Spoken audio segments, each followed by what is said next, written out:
આજે ફાગણ સુદ પૂનમ અને કહેવાય છે કે હિન્દુ ધર્મ સંસ્કૃતિની અંદર આ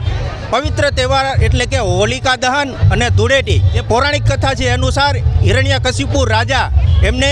પ્રહલાદની ભક્તિ પસંદ નથી અને એને એમની હત્યા કરવાનું નક્કી કર્યું અને એમની બહેન હોલિકા કે જેને અભય વરદાન હતું કે એને અગ્નિ પણ બાળી ન શકે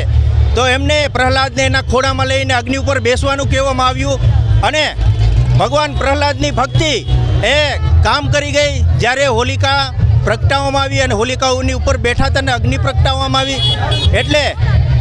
પ્રહલાદ ભક્તને ભસ્મ થવાને બદલે હોલિકા ભસ્મ થઈ ગયા અને પ્રહલાદનો આબાદ બચાવ થયો. તો આ છે ભગવાનનો જે ભક્તિની તાકાત. એવી જ આ ધાર્મિક પરંપરા આપણી હિન્દુ ધર્મ સંસ્કૃતિની અંદર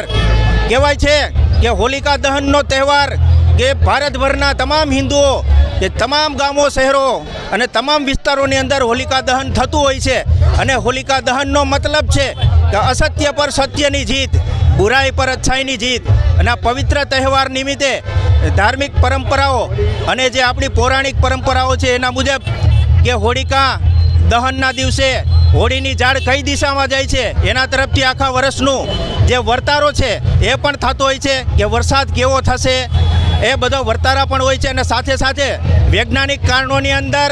કે જે હવાની અંદર જે પ્રદૂષણો હોય છે પ્રદૂષણોને પણ હોલિકા દહનની અગ્નિ અને એના જે ધુમાડા છે એનાથી દૂર થતા હોય છે. તો અનેક કારણો તો અત્યારે આપણે છીએ જૂનાગઢના જોશીપરાના ખલીલપુર રોડ ઉપર કે જ્યાં વર્ષોથી યુવા મંડળ દ્વારા હોલિકા દહનનો ભવ્ય કાર્યક્રમ કરવામાં આવતો હોય છે. આપ જોઈ રહ્યા છો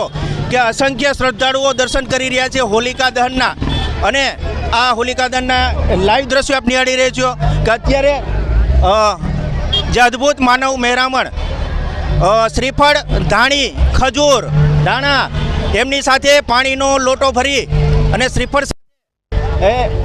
એ આ હોલિકાના 4 ફેરા ફરતા હોય છે, પ્રદક્ષિણા કરતા હોય છે. તો આપ જોઈ રહ્યા છો કે અદ્ભુત માનવ મહેરામણની વચ્ચે અત્યારે આપણે ખલીપુર રોડ જોશીપરાની અંદર છીએ અને કહેવાય છે કે જૂનાગઢ તાલુકાની સૌથી વિશાળ જે હોલિકા દહન છે જોશીપરાના પાદર ચોક ખાતે થાય છે. તો આપણે થોડી જ વારમાં એ હોલિકા દહન જ્યાં જોશીપરાની અંદર થાય છે એ મોટામાં મોટી હોલિકા દહનના આપણે દર્શન કરશું.